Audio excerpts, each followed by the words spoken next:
ونستعينه ونستغفره ونؤمن به ونتوكل عليه ونعوذ بالله من شرور أنفسنا ومن سيئات أعمالنا من يهده الله فلا مضل له ومن يضلله فلا هادي له ونشهد أن لا إله إلا الله وحده لا شريك له ونشهد أن سيدنا ومولانا محمدا عبده ورسوله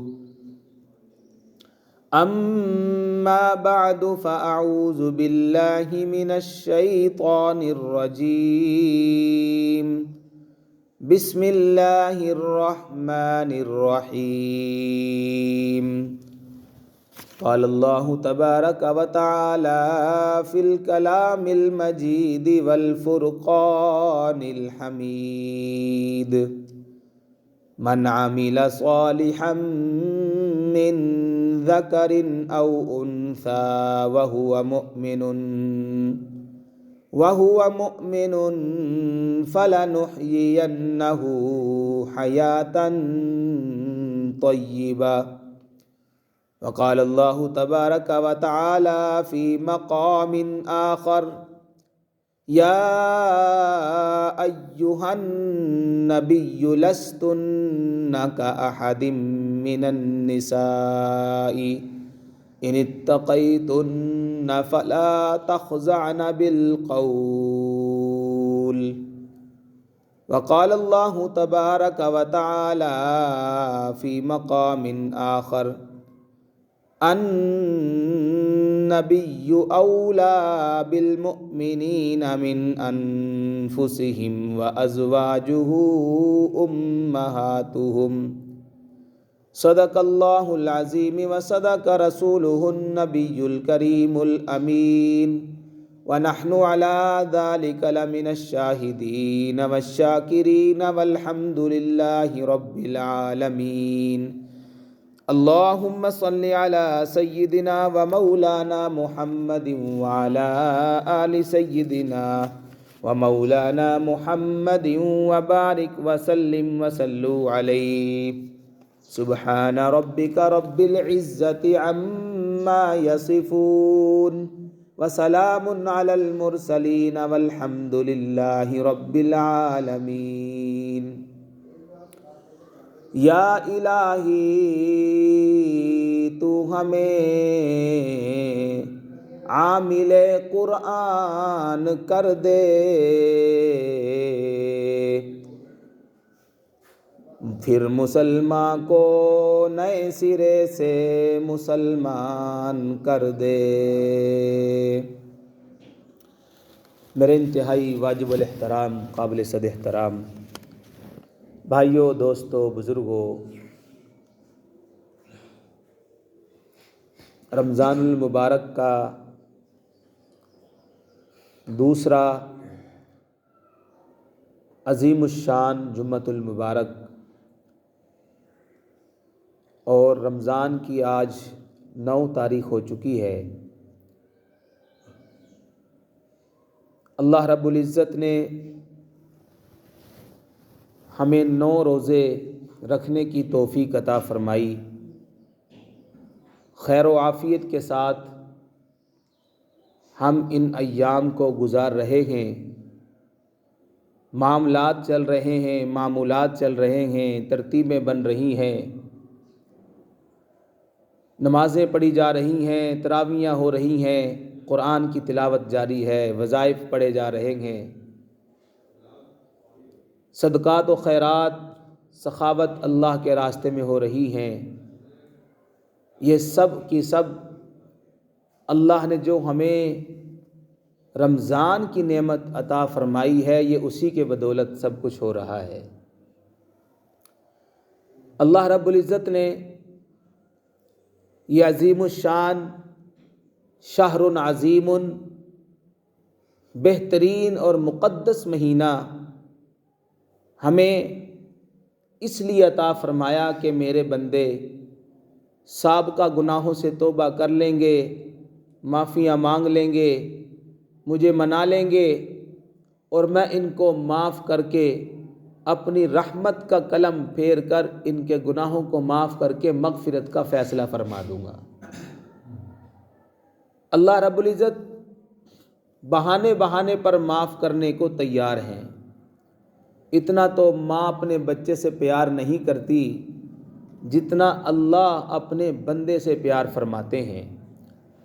تو اس لیے ہمیں رات بھی مل رہی ہے، دن بھی مل رہا ہے، سحری کا وقت بھی ملتا ہے، افطاری کے اوقات بھی ہمارے سامنے ہیں۔ ہم ان کو قیمتی بنائیں، اللہ سے لینے والے بن جائیں۔ میرے محترم بھائیو دوستو، یہ رمضان المبارک وہ عظیم الشان مہینہ ہے جس مہینے میں ساری کی ساری آسمانی کتابیں نازل ہوئیں۔ قرآن مجید تو اس میں نازل ہوا ہی، شہر رمضان الذی انزل فیہ القرآن، کہ یہ وہ مہینہ ہے رمضان کا جس میں اللہ نے قرآن کو نازل فرمایا۔ لیکن اگر ہم تھوڑی سی تاریخ کی طرف جائیں تو اللہ رب العزت نے جو صحیفے حضرت ابراہیم علیہ السلام کو عطا فرمائے، جو کتاب اللہ رب العزت نے انجیل حضرت عیسیٰ علیہ السلام کو عطا فرمائی، جو کتاب اللہ رب العزت نے تورات حضرت موسیٰ علیہ السلام کو عطا فرمائی، زبور حضرت داؤد علیہ السلام کو عطا فرمائی، جتنے صحیفے نازل ہوئے، جتنی کتابیں نازل ہوئی، وہ سب کی سب اللہ نے رمضان المبارک کے اندر نازل فرمائی۔ تو اس سے پتہ چلتا ہے کہ رمضان کے اندر اللہ رب العزت نے آسمانی کتابوں کا نزول فرمایا، تو رمضان المبارک کی کتنی شان، کتنی عظمت، کتنا مقام ہوگا اللہ کے ہاں، کہ اللہ کے نبی صلی اللہ علیہ وسلم نے فرمایا کہ رمضان شہر اللہ، کہ رمضان تو اللہ کا مہینہ ہے۔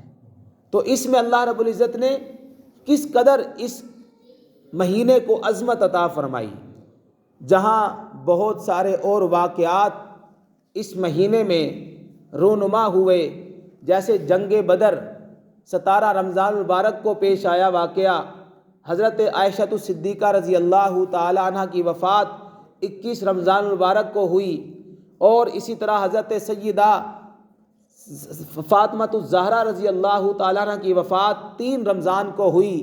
بہت سارے واقعات تھے۔ اسی طرح اس ماہ مقدس میں اس کی 10 تاریخ کو حضرت سیدہ طیبہ طاہرہ ام المؤمنین حضرت خدیجہ الکبریٰ رضی اللہ تعالی عنہ کی وفات ہوئی۔ تو میرے محترم بھائیو دوستو، یہ مہینہ ایسا مہینہ ہے کہ اللہ رب العزت مقدر والوں کو اس مہینے میں اپنے پاس بلاتے ہیں۔ بڑے بڑے اللہ کے بندے اس مہینے میں اللہ کے پاس گئے تو حضرت خدیجہ الکبریٰ رضی اللہ تعالی عنہ آپ صلی اللہ علیہ وسلم کی سب سے پہلی زوجہ محترمہ ہیں، اور آقا دو جہاں صلی اللہ علیہ وسلم سے متاثر ہوئی۔ آپ کی امانت و صداقت اور دیانت کے چرچے جب مکہ کے گھر گھر میں اور گلی و کوچے کے اندر پھیلنے لگے، ہر طرف آپ علیہ الصلاۃ والسلام کے اخلاق کا، کردار کا، سیرت کا، صورت کا جب تذکرہ ہونے لگا تو یہ چلتے چلتے تذکرہ حضرت سیدہ خدیجہ الکبریٰ رضی اللہ تعالیٰ عنہ کے گھر بھی گیا۔ حضرت خدیجہ الکبریٰ رضی اللہ تعالیٰ عنہ آپ قریش کی ایک شاخ بنو اسد سے تعلق رکھتی ہیں۔ آپ کے والد خویلد بن اسد بڑے مالدار تاجر تھے، اور اتنے بڑے تاجر تھے کہ جب حضرت خدیجہ الکبریٰ رضی اللہ تعالیٰ عنہ جوان ہوئیں، سیانی سمجھدار ہو گئیں، تو ادھر والد بوڑھے ہو چکے تھے اور آپ کا کوئی وارث نہیں تھا دوسرا، یعنی مردوں میں کوئی وارث نہ تھا، اس لیے سارے کا سارا کاروبار تجارت کا سارا مال حضرت خدیجۃ الکبریٰ رضی اللہ تعالیٰ عنہ کے حوالے کر دیا۔ آپ کی عمر اس وقت 30 سال تھی۔ 30 سال کی عمر میں حضرت خدیجۃ الکبریٰ رضی اللہ تعالیٰ عنہ نے یہ مال سنبھالا، تجارت کا کاروبار سنبھالا، اور اس طریقے سے جو ہے آپ نے یہاں سے تجارت شروع فرمائی۔ حضرت خدیجۃ الکبریٰ رضی اللہ تعالیٰ عنہ مکے میں سب سے بڑی مالدار تھی۔ اتنا مال تھا، روایات میں آتا ہے کہ ایک طرف عرب کے سارے تاجر ہوا کرتے تھے، جتنا مال سارے تاجروں کا ہوتا اتنا مال اکیلی حضرت خدیجۃ الکبریٰ رضی اللہ تعالیٰ عنہ کا ہوتا تھا۔ حضرت خدیجۃ الکبریٰ رضی اللہ تعالیٰ عنہ نے نبی کریم صلی اللہ علیہ وسلم سے نکاح سے پہلے 2 نکاح فرمائے۔ 2 نکاح فرمائے، پہلے شوہر سے کیا، فوت ہو گیا، دوسرے سے کیا، فوت ہو گیا، پھر تیسرا نکاح آپ نے کافی دیر تک نہیں کیا، اور آپ زیادہ تر وقت خانہ کعبہ میں عبادت میں گزارتی، اللہ کے ساتھ تعلق مضبوط کرتی۔ آپ پہلے سے ہی حسن و جمال کا پیکر تھی، آپ پہلے سے ہی اخلاق کا پیکر تھی، آپ پہلے سے ہی پاکیزگی کا پیکر تھی، آپ پہلے سے ہی امانت و دیانت کی پیکر تھی، آپ پہلے سے ہی با اخلاق اور پاکیزہ خاتون تھی، اور آپ کو طاہرہ کے نام سے لوگ یاد کرتے تھے کہ پاکیزہ عورت ہے۔ اگرچہ آپ بیوہ تھی، لیکن آپ نے کتنے عرصے تک نکاح کی طرف توجہ نہ فرمائی، اور آپ زیادہ تر وقت خانہ کعبہ میں اللہ کی عبادت میں گزارتی اور زیادہ جو ہے عبادت کرتی۔ لیکن جیسے جیسے وقت گزرتا گیا، آپ کی عمر مبارک 40 سال ہوئی، تجارت آپ کرتی رہتی، کسی نہ کسی کے حوالے مال کرتی۔ آپ کا مال زیادہ تر 2 ملکوں میں جاتا، شام اور اسی طرح یمن، یہ 2 ملکوں میں آپ کا مال سال میں 2 مرتبہ جاتا تھا، اور بہت بڑے پیمانے پر تجارت ہوا کرتی تھی۔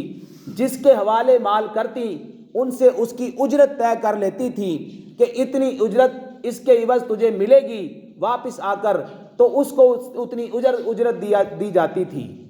میرے محترم بھائیوں دوستو، ادھر مکے کے اندر اللہ کے نبی صلی اللہ علیہ وسلم کی امانت و دیانت کے چرچے عام ہو گئے، اخلاق کے چرچے عام ہو گئے، آپ کی شخصیت کے چرچے عام ہو گئے، آپ لوگوں سے برتاؤ کرتے، آپ کی دیانت، آپ کے پاس لوگ امانت رکھواتے، لوگوں کا اعتماد بنا، لوگوں کا اعتبار بنا، لوگ آپ پر یقین کرنے لگ گئے۔ کرتے کرتے جب حضرت خدیجۃ الکبریٰ رضی اللہ تعالیٰ عنہ تک یہ بات پہنچی، تو آپ کے دل میں بھی یہ داعیہ پیدا ہوا، یہ شوق پیدا ہوا، کیوں نہ میں مال اس شخصیت کے حوالے کروں جس کی امانت و دیانت کے ڈنک پورے مکہ کے اندر بج رہے ہیں۔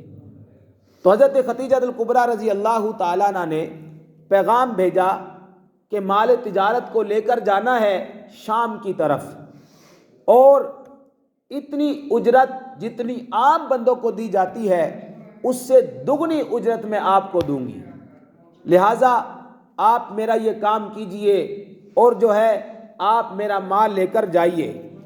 میرے محترم بھائیوں دوستو، حضرت خدیجۃ الکبریٰ رضی اللہ تعالیٰ عنہ نے جب یہ پیغام بھیجا تو اللہ کے نبی صلی اللہ علیہ وسلم، جو کہ اس وقت تک اپنے چچا ابو طالب کی زیر کفالت تھے، آپ نے ان سے مشورہ کیا، ان سے بات پوچھی، ان کے سامنے بات رکھی، ان کے نوٹس میں بات رکھی کہ چچا جان اس طرح مکے کی امیر ترین خاتون جو ہے وہ مال تجارت میرے حوالے کر کے مجھے تجارت کے لیے بھیجنا چاہتی ہیں، تو کیا میں اس کے لیے چلا جاؤں؟ تو حضرت ابو طالب جو چچا تھے آپ کی کفالت فرما رہے تھے، آپ نے اپنے مالی حالات کو دیکھا کہ اس وقت تنگی کے حالات ہیں اور معاملات ذرا تنگ ہیں، تو آپ نے اجازت دے دی اور فرمایا کہ آپ حضرت خدیجۃ الکبریٰ کا مال شام کی طرف لے جا سکتے ہو۔ میرے محترم بھائیوں دوستو بزرگوں، حضرت خدیجۃ الکبریٰ رضی اللہ تعالیٰ عنہ مکے کی سب سے بڑی مالدار خاتون ہے، مکے کے اندر سب سے زیادہ اللہ نے آپ کو مال عطا فرمایا، صرف مال ہی نہیں تھا، اس کے ساتھ پاک دامنی بھی تھی۔ مال ہی نہیں تھا، اس کے ساتھ اللہ نے آپ کو اخلاق بھی عطا فرمائے۔ مال کے ساتھ اللہ رب العزت نے آپ کو امانت و صداقت بھی عطا فرمائی۔ یہ ساری نعمتیں ساتھ ساتھ تھیں۔ اللہ اکبر۔ خدیجۃ الکبریٰ رضی اللہ تعالیٰ عنہ، مال تھا اکڑ نہیں تھی، مال تھا غرور نہیں تھا، مال تھا تکبر نہیں تھا۔ میرے محترم بھائیوں دوستو، جیسا کہ آج کے معاشرے میں ہوتا ہے، مال آ جائے تو اکڑ بھی آ جاتا ہے، مال آ جائے تکبر بھی آتا ہے، مال آ جائے انسان اپنی اوقات بھول جاتا ہے، دوسروں کو ہیچ سمجھنا شروع کر دیتا ہے، دوسروں کو اور نگاہ سے دیکھنا شروع کر دیتا ہے۔ میرے محترم بھائیوں دوستو، یہ اللہ رب العزت کی تقسیم ہوا کرتی ہے۔ حضرت خدیجۃ الکبریٰ رضی اللہ تعالیٰ عنہ، آپ کے پاس مال تھا لیکن دوسروں کی ہمدردی بھی آپ کے پاس موجود تھی۔ آپ کے پاس مال تھا لیکن آپ کے اندر احساس انسانیت بھی موجود تھی۔ آپ کے پاس مال تھا لیکن اس کے باوجود خرچ کرنے کا دائیا بھی اللہ نے آپ کو عطا فرمایا تھا۔ خدیجۃ الکبریٰ رضی اللہ تعالیٰ عنہ کا پیغام پہنچ گیا۔ اللہ کے نبی رضی اللہ صلی اللہ علیہ وسلم راضی ہو گئے۔ جب تجارت کے لیے راضی ہو گئے نا، مال تیار کر دیا گیا، غلام میسرہ حضرت خدیجۃ الکبریٰ نے ساتھ بھیجا گئے کہ ان کے کسی معاملے میں عمل دخل نہیں کرنا، یہ جیسے تجارت کرے، یہ جیسے معاملہ کرے، تم نے اس کے ساتھ جو ہے کوئی ایسا معاملہ نہیں کرنا، اس کے معاملے کے اندر تم نے رکاوٹ نہیں بننی ہے۔ اللہ اکبر۔ قافلہ چلنا شروع ہو گیا۔ جیسے ہی قافلہ مکہ سے نکلا، چلتے چلتے چلتے ایک مقام آیا جس کا نام بصرہ ہے۔ بصرہ مقام میں اللہ اکبر، نبی کریم صلی اللہ علیہ وسلم نے غلام میسرہ سے کہا، میں اس درخت کے نیچے بیٹھ کر ذرا آرام کرنا چاہتا ہوں، تم بھی بیٹھ جاؤ۔ مال تجارت بھی یہاں رکھتے ہیں، اونٹوں کو بٹھا دیا گیا ہے۔ اللہ اکبر۔ جیسے ہی حضرت خدیجۃ الکبریٰ رضی اللہ تعالیٰ عنہ کا غلام میسرہ، وہ بھی بیٹھ گیا۔ اللہ کے نبی صلی اللہ علیہ وسلم بھی تشریف فرما ہوئے۔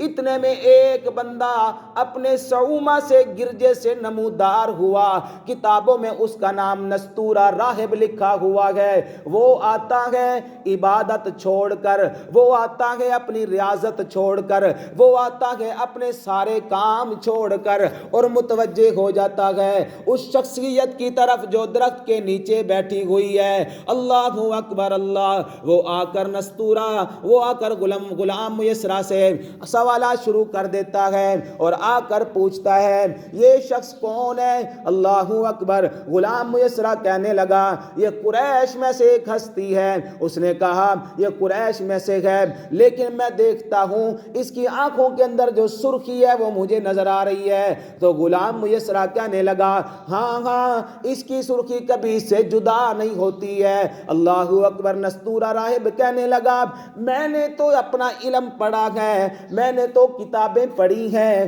میرا علم تو مجھے یہ کہتا ہے اس درخت کے نیچے آج تک کوئی نبی کے علاوہ نہیں بیٹھا ہے۔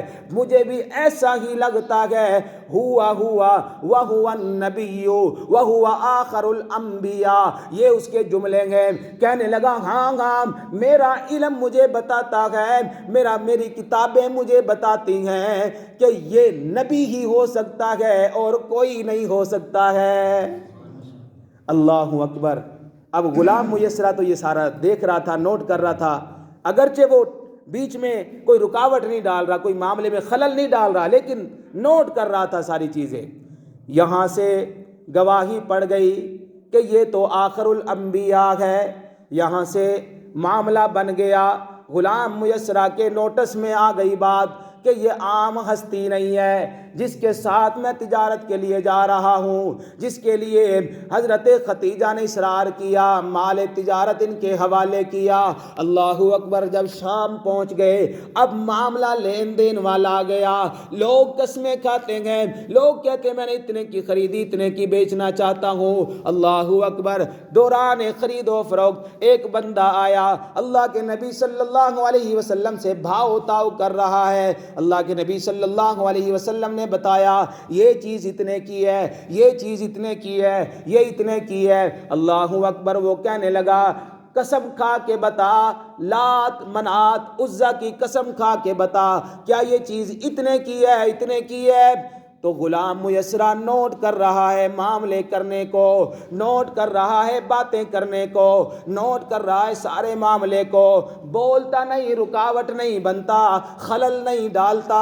اللہ اکبر، جب اس نے یہ کہا قسم کھا لات منات عزا کی، اللہ کے نبی صلی اللہ علیہ وسلم نے فرمایا کہ میں اللہ کے سوا کسی کی قسم نہیں کھا سکتا، یہ بتوں کے نام ہے، میں بتوں کی قسم نہیں کھا کے کہہ سکتا۔ اللہ اکبر، میرے محترم بھائیو دوستو، اللہ اکبر، اللہ نے اتنی برکت دی، تھوڑے ہی عرصے کے اندر سارا مال اللہ کے نبی نے فروخت کر دیا۔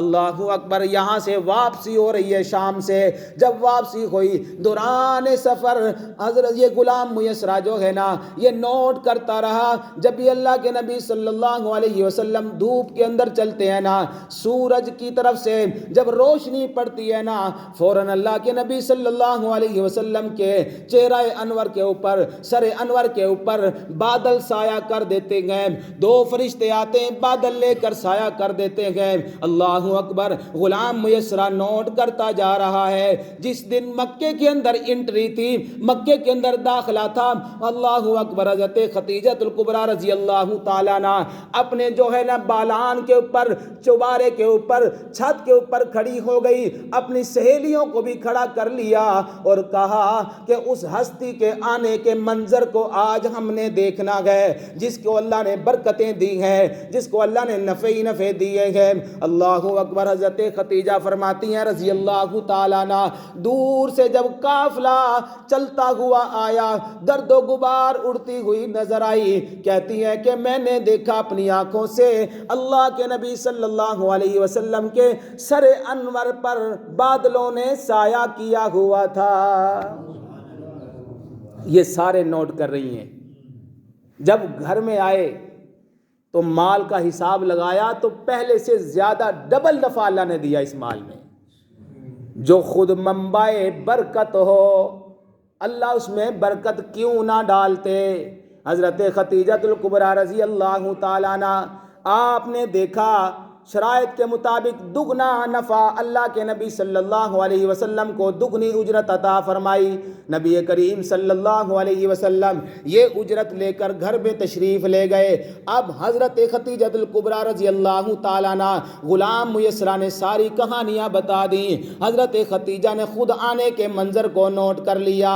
مکے کے اندر صداقت و امانت والے چرچے بھی ذہن کے اندر گھوم رہے ہیں۔ یہ 4-5 خوبیاں، یہ 4-5 چیزیں ایسی ہیں حضرت خدیجہ الکبریٰ کو چین سے نہیں بیٹھنے دیتی ہیں۔ آپ حضرت ورقہ بن نوفل کے پاس چلی گئیں اور ان کے پاس جا کر، جو تورات کے عالم ہیں، جو انجیل کے عالم ہیں، ان کے پاس جا کر یہ ساری خوبیاں بتا دیں۔ اللہ اکبر، اللہ، اس نے کہا اگر ان کا نہذا حقا، اگر یہ ساری باتیں سچی ہیں، جو تو نے دیکھا وہ بھی سچا، جو غلام میسرہ نے بیان کیا وہ بھی سچا، اور جو مکہ کے اندر امانت و دیانت کے چرچے ہیں وہ بھی سچے، تو میں گواہی دیتا ہوں کہ یہ اللہ کا نبی ہے۔ ورقہ بن نوفل کہتا ہے میں گواہی دیتا ہوں یہ اللہ کا نبی ہے۔ اب خدیجہ الکبریٰ رضی اللہ تعالیٰ عنہ نے جب یہ بھی سن لیا، تصدیق بھی ہو گئی، اپنے چچا زاد سے تصدیق بھی ہو گئی اور سارے معاملے ہو گئے، اب داعیہ پیدا ہوا کہ اتنی بڑی شخصیت کیوں نہ میں اس کو نکاح کا پیغام بھیجوں، اتنی بڑی شخصیت کیوں نہ اس کو میں نکاح کا پیغام بھیجوں۔ اس سے پہلے مکے کے بڑے بڑے رئیسوں نے حضرت خدیجہ الکبریٰ کو نکاح کا پیغام بھیجا، آپ نے انکار کر دیا۔ بڑے بڑے رئیس، بڑے بڑے کاروباری لوگوں نے پیغام دیا، آپ نے انکار کر دیا۔ اللہ اکبر، لیکن نبی کریم صلی اللہ علیہ وسلم کے اخلاق، آپ علیہ السلام کی برکت سے یہ مال کے اندر نفع ہونا، آپ کے ارہاسات و معجزات دیکھے گئے نا۔ حضرت خدیجہ الکبریٰ رضی اللہ تعالیٰ عنہ نے ایک عورت کو اپنی طرف سے تیار کیا جس کا نام نفیسہ، اس نفیسہ کو بھیجا، جا میری طرف سے پیغام نکاح لے کر جا، اگر قبول فرما لے تو مجھے بتا دینا۔ وہ نفیسہ حضرت ابو طالب کے گھر گئی ہیں، جا کر حضرت ختیجہ کا پیغام نکاح سنا دیا، بتا دیا کہ وہ شوق رکھتی ہیں اللہ کے نبی سے نکاح کرنے کا۔ ادھر حضرت ابو طالب کو جیسے ہی پتا چلا بڑے خوش ہوئے اور آپ فوراً تیار ہو گئے، اللہ کے نبی صلی اللہ علیہ وسلم بھی تیار ہو گئے۔ ادھر پیغام نکاح دینے کے بعد نفیسہ گھر گئی ہیں، حضرت ختیجہ الکبریٰ رضی اللہ تعالیٰ عنہ کو بتایا۔ اب کیا تھا، اللہ اکبر، بیوہ تھی، اللہ اکبر، آپ کے والد کا سایہ بھی سر سے اٹھ چکا تھا۔ آپ نے اپنے چچا کو بلایا اور بلا کر کہا آپ میرے والی اور سرپرست بن جائیے، میری طرف سے آپ میرے سب کچھ بن جائیے۔ چچا تو تھے ہی، خاندان والے تھے، بڑے تھے، سرپرست تھے، اللہ اکبر، اس لیے بزرگوں کو آگے کرنا چاہیے، اللہ اکبر۔ حضرت ختیجہ الکبریٰ رضی اللہ تعالیٰ عنہ کے کہنے پر عمر بن اسد جو تھے آپ کے چچا، ان کو تیار کیا گیا، ان کے ساتھ 2-3 اور بندے تیار ہو گئے۔ میرے محترم بھائیو دوستو، ادھر سے حضرت ابو طالب اور ان کے ساتھ اور ساتھی جو تھے، یہ اللہ کے نبی صلی اللہ علیہ وسلم کو دلہا بنا کر حضرت ختیجہ الکبریٰ رضی اللہ تعالیٰ عنہ کے پاس لے آئے۔ ادھر حضرت ابو طالب نے نکاح پڑھایا اور نکاح میں فرمایا، او لوگو، اگر ساری دنیا کے اندر دیکھا جائے تو اللہ نے قریش کو مقام عطا فرمایا ہے، اور اگر قریش کو دیکھا جائے، قریش میں اللہ نے میرے بھتیجے کو جو مقام عطا فرمایا ہے، جو اخلاق عطا فرمائے، جو امانت و دیانت عطا فرمائی ہے، جو وعدے کی پاسداری عطا فرمائی ہے، جو حسن و جمال عطا فرمایا ہے، پورا قریش ایک طرف ہو جائے میرے بھتیجے کا مقابلہ نہیں کر سکتا ہے۔ پھر آپ نے ایک اور جملہ فرمایا، آپ نے فرمایا لوگو، میرا بھتیجا اگرچہ مال میں کم ہے، مال تو آنے جانے والی چیز ہے، اگرچہ مال نہیں ہے لیکن حسن و جمال تو موجود ہے، اگرچہ مال نہیں ہے لیکن پیکرے حسن و جمال موجود ہے، اللہ اکبر۔ اللہ نے مقام اور شان تو عطا فرمایا گیا نا، ادھر اللہ اکبر اس طرح کر کے نکاح کر دیا گیا۔ اللہ کے نبی صلی اللہ علیہ وسلم کی عمر مبارک 25 سال، حضرت ختیجہ الکبریٰ رضی اللہ تعالیٰ عنہ بیوہ ہیں، 2 نکاح پہلے ہو چکے ہیں، اور عمر مبارک 40 سال، اور اللہ کے نبی کا پہلا نکاح ہے زندگی کا۔ تو اس سے پتہ چلا بیوہ سے نکاح کرنے میں کوئی عیب کی بات نہیں ہے۔ خود کملی والے مصطفیٰ صلی اللہ علیہ وسلم نے خود اس کی مثال بن کر دکھایا، اللہ اکبر۔ حضرت ختیجہ الکبریٰ رضی اللہ تعالیٰ عنہ، آپ نے دیکھا اللہ کے نبی صلی اللہ علیہ وسلم صرف اس لیے پریشان ہے کہ گھر میں مال نہیں ہے، اللہ کے نبی صلی اللہ علیہ وسلم پر اپنا سب کچھ لٹا دیا۔ یہ با وفا بیوی کی نشانی ہے، وفادار بیوی کی نشانی ہے۔ شوہر تنگ ہو، شوہر مشکلات میں ہو، شوہر پریشان ہو، شوہر دکھوں میں ہو تو بیوی اس کا سہارا بن جاتی ہے۔ میرے محترم بھائیو دوستو، اسی طرح کرتے کرتے 15 سال بعد اللہ کے نبی صلی اللہ علیہ وسلم کو اللہ نے نبوت کا تاج عطا فرمایا، یعنی 25 سال کی عمر میں نکاح ہوا، 15 سال اور لگا لیجئے، 40 سال ہو گئے۔ 40 سال کی عمر میں غار ہرا میں اللہ اکبر، اللہ کی طرف سے فرشتہ آتا ہے، اقرا اقرا وربک اقرا بسم ربک الذی خلق، پڑھو نا اپنے رب کے نام سے جس نے تجھے پیدا کیا۔ اللہ اکبر۔ نبی کریم صلی اللہ علیہ وسلم آپ پڑھ نہیں رہے ہیں، میرے محترم بھائیو دوستو، جبریل علیہ السلام نے سینے سے لگایا اور دبا کے چھوڑا، فرمایا پڑھو نا اقرا بسم ربک الذی خلق۔ اللہ کے نبی صلی اللہ علیہ وسلم نے پڑھنا شروع فرما دیا، لیکن آپ گھر تشریف لائے، چونکہ پہلی ملاقات تھی نا جبریل علیہ السلام سے، بتقاضائے بشریت آپ پریشان ہوئے۔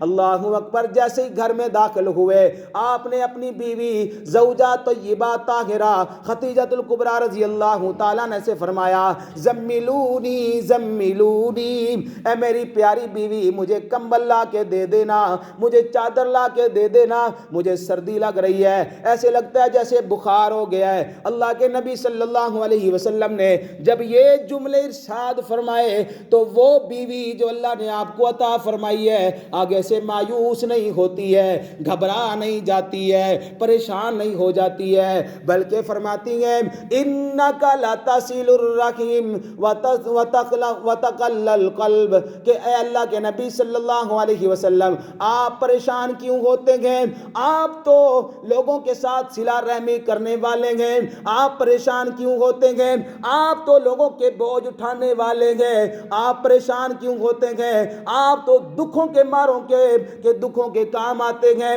ان کے کاموں میں پیش ہوتے ہیں، آپ کو اللہ ضائع نہیں کرے گا۔ اللہ اکبر۔ نبی کریم صلی اللہ علیہ وسلم آپ کو تسلیاں دی، آپ کا سہارا بنی، آپ کے ساتھ وفا کی ہے۔ جب تنگیاں تھیں، جب مشکلات تھیں، جب پریشانیاں تھیں، جب سارا مکہ مخالفت کرنے والا تھا، ایک حضرت خدیجہ الکبریٰ رضی اللہ تعالیٰ عنہ آپ کو سہارا دیا کرتی تھی۔ لوگوں نے زخم دیے ہوتے تھے، گھر آتے تو مرہم پٹی حضرت خدیجہ الکبریٰ فرماتی تھی۔ جب آپ پریشان ہو کر گھر میں آتے، کوئی بات شیئر کر دیتے، حضرت خدیجہ الکبریٰ رضی اللہ تعالیٰ عنہ فوراً سہارا بن جاتی، فوراً آپ کے لیے ڈھال بن جاتی، فوراً آپ کو دلاسا دیا کرتی تھی۔ میرے محترم بھائیو دوستو، یہ اللہ کے فیصلے ہوا کرتے ہیں۔ اللہ پاک نے آپ کو ایسی زوجہ عطا فرمائی، ایسی زوجہ محترمہ عطا فرمائی۔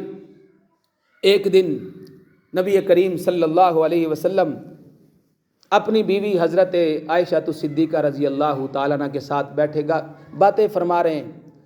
باتوں باتوں میں تذکرہ خدیجہ شروع ہو گیا۔ حضرت خدیجہ تو وفات پا چکی تھی، آپ کی زندگی میں آپ نے دوسرا نکاح نہیں فرمایا، حضرت خدیجہ کی موجودگی میں دوسرا نکاح نہیں فرمایا۔ جب فوت ہو گئی تو حضرت سودا سے نکاح کیا، اس کے بعد حضرت عائشہ صدیقہ سے نکاح فرمایا۔ آقا علیہ الصلوۃ والسلام نے آپ کی موجودگی میں دوسرا نکاح نہیں فرمایا۔ اللہ اکبر۔ وقت گزرتا گیا، اللہ کے نبی صلی اللہ علیہ وسلم حضرت عائشہ صدیقہ رضی اللہ تعالیٰ عنہ کے سامنے تذکرہ خدیجہ فرماتے ہیں، فرمانے لگے عائشہ خدیجہ تو خدیجہ ہی تھی، اس کا کوئی مقابلہ نہیں کر سکتا ہے۔ اللہ اکبر۔ ایک بار نہیں، کئی موقعوں پر اللہ کے نبی نے یہ بات فرمائی۔ ایک دن اب عائشہ فرماتی ہیں میں نے پوچھ ہی لیا، اے اللہ کے نبی صلی اللہ علیہ وسلم بتائیے تو صحیح نا حضرت خدیجہ کی کیا خوبیاں تھیں، کیسی اخلاق کی مالک تھیں، کیسی عورت تھیں۔ اللہ اکبر۔ نبی کریم صلی اللہ علیہ وسلم نے فرمایا اے عائشہ میں خدیجہ کے بارے میں تمہیں کیا بتاؤں، جب سارا مکہ مخالفت کرتا تھا ایک میری بیوی خدیجہ میرے اوپر مال بھی لٹاتی تھی، میری موافقت بھی کرتی تھی، مجھے تسلیاں بھی دیتی تھی، میرا سہارا بھی بنتی تھی۔ جب سارا مکہ مجھے گالیاں دیا کرتا تھا، حضرت خدیجہ الکبریٰ مجھے دعائیں دیا کرتی تھی، میرے ساتھ ہوا کرتی تھی۔ جب سارا مکہ ایک طرف تھا، خدیجہ الکبریٰ مجھے کہتی گھبرایا نہ کر، اللہ اکبر اللہ، خدیجہ تو خدیجہ ہی تھی۔ جب سارے مکے نے بائی کاٹ کر دیا، سوشل بائی کاٹ ہو گیا، شیب ابی طالب کے اندر 3 سال محصور رہا، اپنے قبیلے سمیت، ماننے والوں کے سمیت، میں 3 سال جب شیب ابی طالب کے اندر رہا، میرا ساتھ خدیجہ الکبریٰ نے دیا۔ اللہ اکبر۔ خدیجہ تو خدیجہ ہی تھی۔ اللہ اکبر۔ فرماتی ہیں عائشہ اگر گھر میں کھانا بنا ہے تو کھانے میں سے تھوڑا سا خدیجہ کی سہیلیاں کوئی بھیج دو، کیونکہ وہ سہیلیاں خدیجہ کی ہیں، میں ان کے ساتھ جو ہے ان کا اکرام کرتا رہوں گا۔ اے عائشہ اگر گھر میں گوشت ہے قربانی کا تو ان کی سہیلیوں کو بھیج دیجئے۔ اللہ اکبر۔ کیسی خدیجہ تھی۔ جب آخری وقت آیا، میں مختصر کر رہا ہوں، واقعات تو بے شمار ہیں۔ اللہ اکبر۔ جب آخری وقت آیا، حضرت خدیجہ الکبریٰ رضی اللہ تعالیٰ عنہ کا حضرت فاطمہ الزہرا چھوٹی بیٹی ہیں، اللہ نے ساری اولاد حضرت خدیجہ سے عطا فرمائی ہے۔ اللہ اکبر۔ حضرت فاطمہ الزہرا چھوٹی بیٹی ہیں، اللہ کے نبی صلی اللہ علیہ وسلم کے پاس آئیں، اے ابا جی آئیے نا، اماں جی بیمار ہیں، ان کے لیے دعا فرما دیجئے، ان کے لیے کوئی دم درود کر دیجئے۔ میرے آپ کے پاک پیغمبر صلی اللہ علیہ وسلم تشریف لائے، بیٹی کے کہنے پر تشریف لائے، لیکن خبریں مل چکی ہیں کہ اب ان کے جانے کا وقت آ گیا ہے۔ اللہ اکبر۔ نبی کریم صلی اللہ علیہ وسلم آپ پاس آ کر کھڑے ہو گئے۔ فاطمہ الزہرا فرماتی ہیں اے اللہ کے نبی، آپ تو اللہ کے نبی ہیں، میرے بابا جی ہیں، آپ نے آج تک میری کوئی بات نہیں ٹالی ہے، میری ماں کے لیے ہاتھ اٹھائیے، دعا کر دیجئے۔ اللہ کے نبی صلی اللہ علیہ وسلم کی آنکھوں میں آنسو آ گئے۔ آپ نے فرمایا بیٹی فاطمہ دعاؤں کا وقت ختم ہو چکا ہے، اللہ کا فیصلہ ہے، اس پر ہم راضی ہیں۔ اللہ اکبر، یہ پروانہ اجل آ چکا ہے، لہٰذا حضرت ختیجہ اب اللہ کے پاس جانے والی ہیں۔ میرے عزیزوں، میرے بھائیوں، دوستوں، جب حضرت ختیجہ کی وفات ہو گئی، اللہ کے نبی صلی اللہ علیہ وسلم نے خود اپنے ہاتھوں سے آپ کو قبر میں اتارا۔ کیسی اللہ نے عظمت عطا فرمائی، کیسی شان عطا فرمائی۔ پوری دنیا کے اندر صحابیہ ہونے کا سب سے پہلا شرف حضرت ختیجہ الکبریٰ کو حاصل ہے۔ بڑی عورتیں آئی، مرد تو بے شمار آئے نا دنیا کے اندر جو باکمال تھے، لیکن جو عورتیں تھیں وہ خال ہی تھیں جنہوں نے کمال حاصل کیا۔ ایک فرعون کی بیوی آسیہ، جس نے سارے ظلم سہ لیے، فرعون انا ربکم الاعلی کے دعوے کرنے والا، اس کی بیوی آسیہ نے حضرت موسیٰ علیہ السلام کا کلمہ پڑھ لیا اور مسلمان ہو گئیں۔ میرے محترم بھائیوں، دوستوں، کیسا اللہ رب العزت نے ان کو یہ مقام عطا فرمایا۔ اللہ اکبر، یہ فرعون کی بیوی دنیا میں تھی، لیکن اللہ کی خاطر تکلیفیں برداشت کرنے والی۔ اللہ کے نبی نے فرمایا جنت میں آسیہ میری بیوی ہوگی۔ ایک یہ باکمال عورت تھی، اور ایک حضرت عائشہ صدیقہ، ایک حضرت مریم بنت عمران، اور ایک حضرت ختیجہ الکبریٰ رضی اللہ تعالیٰ عنہ۔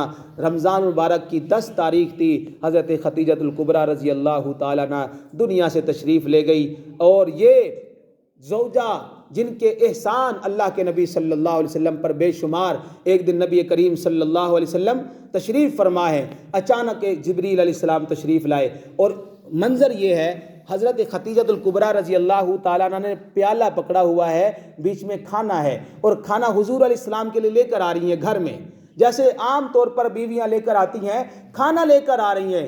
اللہ اکبر، یہ منظر اللہ کو بھی کتنا پیارا لگا ہوگا۔ جبریل کی دوڑے لگوا دی، اے جبریل جلدی جانا، میرے پاک پیغمبر کے پاس چلا جا، اور ختیجہ کے پہنچنے سے پہلے میرے نبی کی بارگاہ میں حاضر ہو جا۔ حضرت جبریل علیہ السلام حاضر ہو گئے اور کہنے لگے اے اللہ کے نبی صلی اللہ علیہ وسلم، بتائیے آپ اس عورت سے راضی ہیں؟